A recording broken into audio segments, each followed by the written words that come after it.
Magsitayo po ang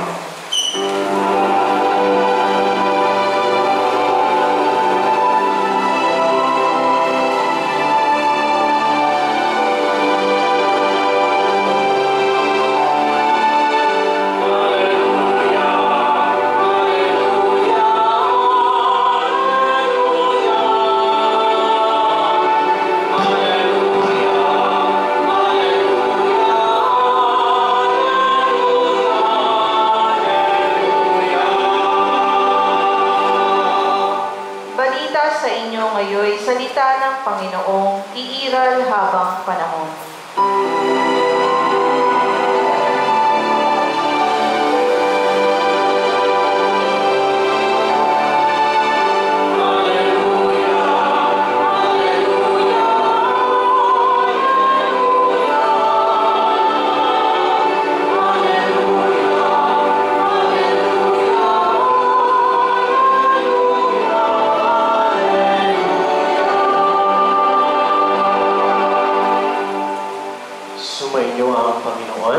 Sumayo rin. Ang mabuting balita ng Panginoon ayon kay San Lucas. Papuri sa iyo, Panginoon.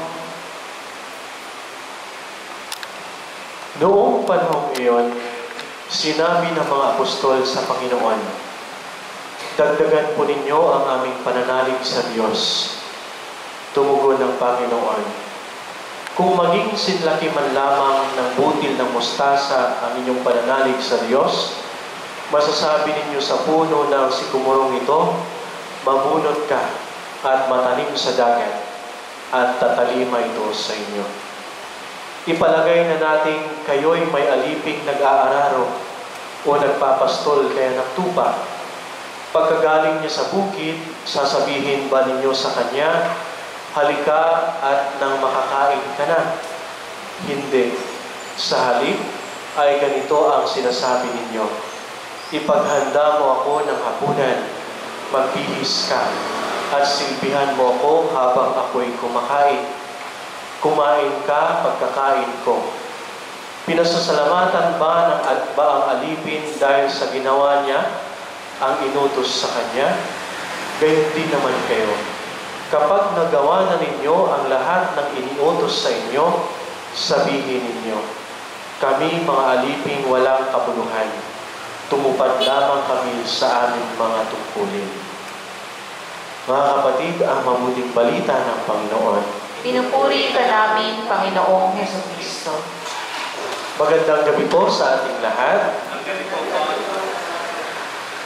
Noong ako po ay imbitahan ni Ate She, yung sekretarya ng parokya, nandun po ako sa Bali, Indonesia. Kasama ko po ang aking kapatid dahil nagbakasyon po kami ng isang linggo. Sabi niya sa akin, Father, available po ba kayo ng mga dates na ito? Inilagay na lahat ng dates ng Sabado ng buong Oktubre. Sabi ko sa kanya, Ate She, ano lang, 4, 11 at saka 25. Kasi may lakad ako ng 19. Sabi niya, 18 ba? O 18. Sabi niya, okay po. So, pagpasensyahan nyo na. Ako ang makakasama ninyo ngayong buwan, at least 3 Sabado sa kapilyang ito. Pasensya. Naimbitahan lang. Kaya yung kulay ko, gano'n naman talaga. Kailan pumuti si Father Chris. Nag-serve kami doon. Napakaganda po ng Bali. Isang paradise. Really, ang daming turista. Hindi ko alam bakit wala akong nakikitang Pilipino. Siguro ayaw nilang umitim. Ganun lang yun. Mga kapatid, ang ating po ebanghelyo ngayon, ito po ay tungkol sa, kumbaga, dalawang aspeto ng pagiging disipulo ni Kristo. Pag sinabing aspeto, ito yung dapat natin isinasabuhay bilang mga kanyang mga alagad. Unang-una po, ito po ay tungkol sa kahalagahan ng pananampalataya sa Diyos o kahalagahan ng pananalig natin sa Diyos. At ang pangalawa naman, ito yung paglilingkod ng may pagpapakumbaba. Dalawang aspeto ng pagsunod kay Kristo na kailangan natin pagnilayan habang tayo ay nabubuhay dito sa mundong ibabaw at habang tayo ay sumusunod sa Kanya. Unang-una po, kahalagahan ng pananampalataya bakit sinabi ni Jesus na kahit sinlaki man lamang ng butil ng mustasa ang inyong pananalig sa Diyos, kaya mong sabihin sa pulong ito na mabunot ka at matanim dun sa kabila o dun sa dagat. Minsan tanong natin sa ating mga sarili, kung ganun yung pananampalataya na sinabi ni Jesus, na kahit sinlaki man lamang na butil na mustasa na kung saan pinakamaliit na buto sa kapanahunan niya, gaano pa kaya kalaki yung pananampalataya natin sa Diyos? Na minsan, may mga pananalig tayo na kini-question natin ang Diyos. Bakit may mga ganitong pangyayari sa buhay natin na wala man lang nagaganap, wala man lang nasusunod? Bakit may mga ganitong pangyayari sa ating lipunan na kahit palagi nating dinadasal, palagi nating inaasahan na magkaroon ng pagbabago, palagi natin, kumbaga, pinananligan sa Diyos na sana magkaroon ng pagbabago, bakit parang walang nangyari? Kung titingnan na lang po natin yung nangyari sa ating lipunan, at ganoon din yung tanong na sa atin ni Propeta Hakub. Hakub ba yun? Propeta Habakuk. Nasabi na sa Diyos, bakit sa dinami-dami ng dasal ko, sa dinami-dami ng problema sa lipunan, sa laki ng pananampalataya ko sa iyo, bakit parang walang nangyayari? Kaya tinatanong din natin yung pananampalataya natin ngayon, gaano ba kalaki ang pananampalataya natin sa Diyos? Kung si Jesus sinabi niya na kahit kasing laki lang naman ang buto ng mustasa, kaya niya magbago ang lahat, bakit parang walang nangyayari? Mga kapatid, sa pananampalataya natin sa Diyos ay hindi nasusukat kung gaano kalaki, kundi gaano kalalim. At ganun din ang sagot ng Diyos kay Habakuk. Sabi niya, isulat mo. Hindi man mangyayari ito sa ngayon, pero darating ang panahon na kung ano man yung pinagdarasal mo, kung ano man yung mga hinanaing mo sa buhay, hanggang may pananampalataya ka sa akin, matutupad ito. At yun yung ating hiling. Yun yung ating dasal. Alam niyo po, hindi lahat po ng dasal natin ay matutupad at makikita natin sa ngayon. Minsan yung mga dasal natin, matutupad lamang, minsan wala na tayo. At ang makikinabang ay walang iba kung sino yung mga pinagdasal natin. Gaano kalalim ang pananampalataya natin sa Diyos? Kailangan ng pasensya. Hindi madali. Sapagkat kung titingnan natin, palagi tayong dasal ng dasal. Ngunit walang pagbabago. Hayaan mo lang. Darating at darating ang panahon. Matutupad din ang lahat. Gaya ng sinabi ng Diyos kay Propeta Habakuk. Alam mo yung nagdarasal ka na sa pagdarasal mo kahit may mga pagdududa pero may tiwala ka pa rin. Diba? Naalala ko po last year, ako po ay nag-apply para mag-take ng LEP exam. Board exam. Pagka-guro last year. It was January, sa sobrang busy ko, nakakuha na ako ng mga requirements November pa lang, December pa lang, ng 2023. It was a preparation. And suddenly, naging busy ang lahat dahil sa ministry. 2 days before the last or the deadline of the application, dun pa lang ako nag-apply. Sabi ko sa sarili ko, sayang naman yung pinaghirapan ko. Kinuha ko yung mga requirements, and then at the end of the day, hindi pala ako mag-a-apply. Pero last day na ako, 2 days before the deadline. I went to Las Piñas kasi puno na lahat ng mga centers dito sa Quezon City, Maynila, lahat ng malapit sa atin. I went there. It was 10 o'clock in the morning. Ayun, maraming abirya nakapag-apply. Sa sobrang busy sa ministry, walang review. Ganon talaga. And then the day before the exam, the exam was March 16. The last year, the day before the exam, March 15, saka pala ako bumili ng mga gamit pang exam. Sabi ko, I have to take it, bahala na, walang review. Basta may pananampalataya ako sa Diyos, nakikita ng Diyos kung anong ginagawa ko at kung para saan ito dahil kailangan. Dahil kapag nasa education ka, sa institution na kung saan nagbibigay ng education, dapat yung background mo din ay education. I have to do it.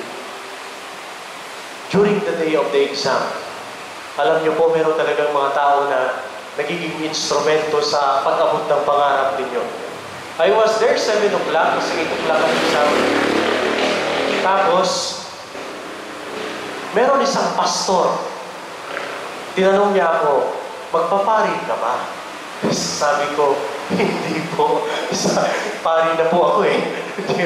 Sabi niya, ganito yun, sa mga exam na katulad nito, ganito yung mga titingnan mo.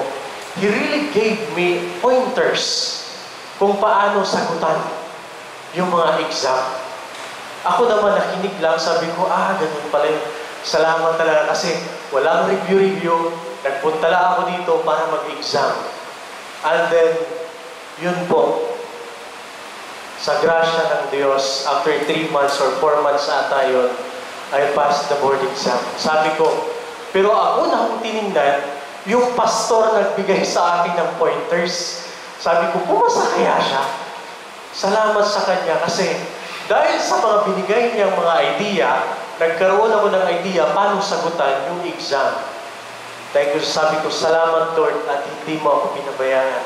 It was really my, kumbaga, initiative na pagtingin ko sa exam o sa resulta, sabi ko, saan kaya yung pastor na yun? Kung naging top 1 ako at may imbita, sa shout out ko talaga yung pastor na yun. Sabi ko, dahil sa iyo, siguro pumasa talaga ako. Dahil sa mga bayo mo. And I think it was a grace. And it was because of the faith that I have to submit myself and surrender that, Lord, this is really for our missions that I have to do.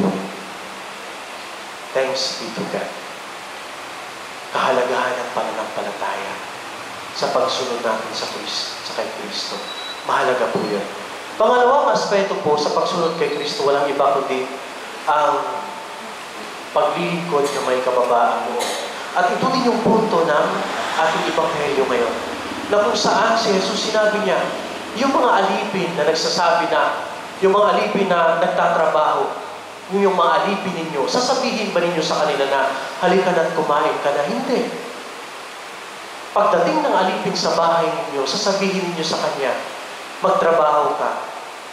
At paghandaan mo ako ng pagkain, pagsilbihan mo ako.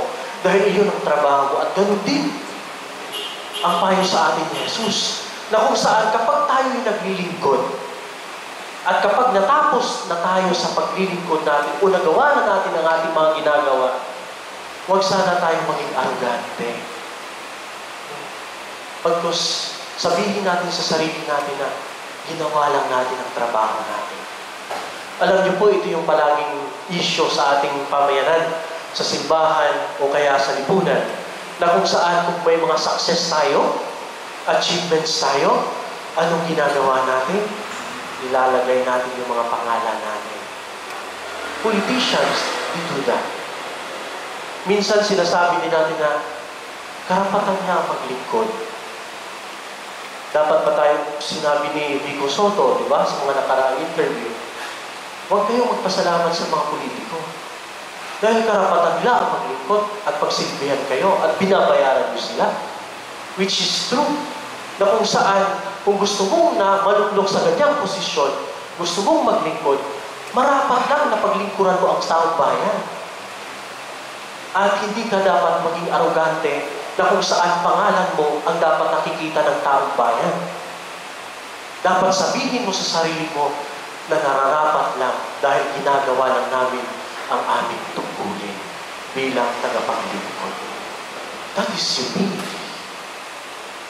Pero kapag nakikita mo yung mga pangalan nila, yung mga mukha nila, Happy Fiesta, napakaliit, pero yung pangalan nila, napakalaki. That is not genuine service. That is self-righteousness. This is really a reminder for us. Two aspects of service as we follow Christ. First, faith. Second, genuine service with humility. Yun po ang pinapaalala sa atin ng Ebanghelyo sa libro ito. Kaya mga kapatid, sa pagpapatuloy natin sa misang ito, hingin natin sa Diyos na bigyan niya tayo ng biyaya upang tayo ay makapaglingkod sa Kanya ng may kababaang loob. At bigyan niya tayo ng biyaya na sana kahit yung mga hinanaing natin, ipinagdarasal natin na kailan may hindi dumating at naway mabigay na sa atin ng Panginoon. Amen.